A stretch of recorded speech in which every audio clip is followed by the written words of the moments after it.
வணக்கம் ஃப்ரெண்ட்ஸ். இப்போ நம்ம விநாயகர் சதுர்த்திக்கு கொழுக்கட்டை பண்ணுவோம். அதுக்கு முதல்ல ஒரு ஸ்பூன் ஒரு டேபிள் ஸ்பூன் பாசிப்பருப்பை இப்போ நல்லா போட்டு வறுத்துக்கலாம். இப்போ தண்ணி விட்டு அரை வேக்காடை வேக விட்டு எடுத்துக்கலாம். இப்போ ஒரு பேனில் நம்ம ஒரு ஸ்பூன் நெய் விட்டுக்கலாம்.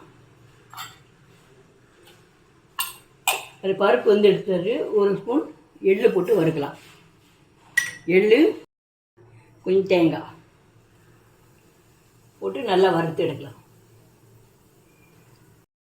இதில் 3/4 கப் வெல்லம், 1 கப் தண்ணி போட்டு கொதிக்க விடலாம். ஏலக்காய் தூள். இப்போ கொதி வர்றப்ப 1 கப் மாவு. நீங்கள் வெல்லம் உங்கள் இனிப்பு தகுந்த மாதிரி எடுத்துங்க. நல்லா கிளறி விட்டுட்டு மூடி வைங்க. இதில் பாதி வேக விட்டு வச்சுருக்கிற பாசிப்பருப்பு இதையும் போட்டு நல்லா கிளறி மூடி ஒரு 5 நிமிஷம் வைங்க. அப்புறம் அடுப்பை அணைச்சிடணும்.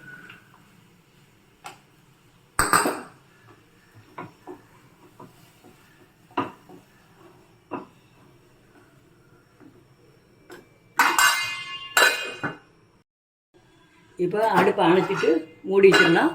ஆறினவுடனே எடுத்து கொழுக்கட்டையை இப்போ மாவு ஆறிடுச்சு. இதை கொழுக்கட்டையை பிடிச்சி ஆவியில் 10 நிமிஷம் வேக விட்டு எடுத்தாக்க இனிப்பு கொழுக்கட்டை. அடுப்பில் வெள்ளத்தையும் வச்சாச்சு. மூடி வச்சு ஒரு 10 நிமிஷம் வேக விட்டு எடுக்கலாம். இப்போ 10 நிமிஷம் ஆச்சு. திறந்து பார்த்தாலே நல்லா பழபழன்னு இருக்கும். அதை பார்த்தாலே தெரிஞ்சு போயிடும். நம்ம அடுப்பை அணைச்சிடலாம். அணைச்சிட்டு ஒரு 5 நிமிஷம் கழிச்சு எடுத்துடலாம். அடுப்பில் வெள்ளத்தையும் வச்சாச்சு. மூடி வச்சு ஒரு 10 நிமிஷம் வேக விட்டு எடுக்கலாம். இப்போ பிள்ளையாருக்கு பிடித்தமான பிடி கொழுக்கட்டை ரெடி. நீங்களும் செஞ்சு பாருங்கள்.